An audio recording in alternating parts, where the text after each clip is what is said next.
TV ka une wang sai chindu mano mar buch jopiny ka modhi go mbaka e wach mar twak magalamoro nego time nade mondo mi jo Kenya duto winj ka gima gine iye kanyo. Wendo modhial ni koda ka endi Honorable Adumo Wuor men jaod bura manyakach erokamano ahinya kuom miwa sechegi.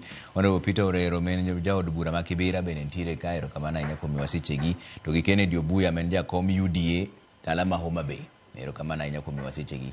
Kapok wadonjo e wach mar twak magalamoro ni Mheshimiwa Adumo Wuor achaka ne kodi wach moro ne wawuoye ka endi saa achiel kawuono.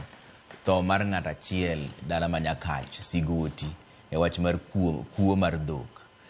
Mheshimiwa, ang'o miyo wach mar kuo mar dhok Manyakach ni otamore rumo?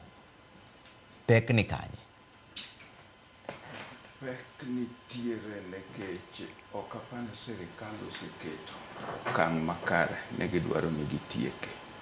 Nikech dhok duto mikwalo nitie mana only one location magidhi to gibedo recovered. To onge jomimako mitweyo ne wachni. Kata jo sirikal mochung' e area ma dhok dhie mosebedo reprimanded by the government.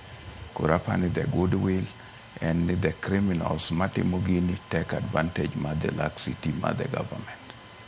Sirikal ko wacho ni oketo okang' makare to dong' wasik waneno ka giloko jotendo kwach kich makanyo. Mano ok kony? Mano ok kony nikech mage criminals mabiro gotieno to en nitie kaka gitudore gi criminals wetegi be maa koni. To dhogi kamiterogi en one location miluongo ni Tabaita ei Kericho. Ok gidhi in any other place. So ka sirikal dwaro notieke to nitie kaka ginyalo geng'o jogo ma jogi okaw dhok koni to dhigo kocha. So en nitiere many ways minyalo tiekego. And tieke ok en an amata ma the national government. Nitie kaka our county governments can also come up with the old tactics mane timo chon, like chon ninyayudo ka dhok wamak king'iyo ite ka en dhiang' moa Kisumu tibrodo kondike ni Kisumu County Council or this district nebedo stamped e dendgi kanyo. So when they go to the butchery they would be able to locate that the ones who also regulate butcheries. So kwa regulate butcheries to wabro ng'e butcheries matero dhok mag kuo pien gi go ing'iyo ni dheni noa kanye ng'amokele. It would be easier to track them. So that has not happened. And gima bro dwaro a joint effort mondo watieke.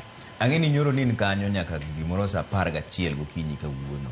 Ang'o mineno seche mane in kanyo? Yes, sama nyan kanyo ka nyawinjo ni ne nitie raid. A group of around 8 gangsters from Kericho, rustlers, jokuo mag dhok giendi Lang'o, nyobiro momonjo the family mar wuoyi matin miluongo ni Benson Ochieng' Arum ma wuod Arum Marara manye gi kode kabisa. Nyokawo gi time ka gi kode to nyoko yudo support ma security forces on time.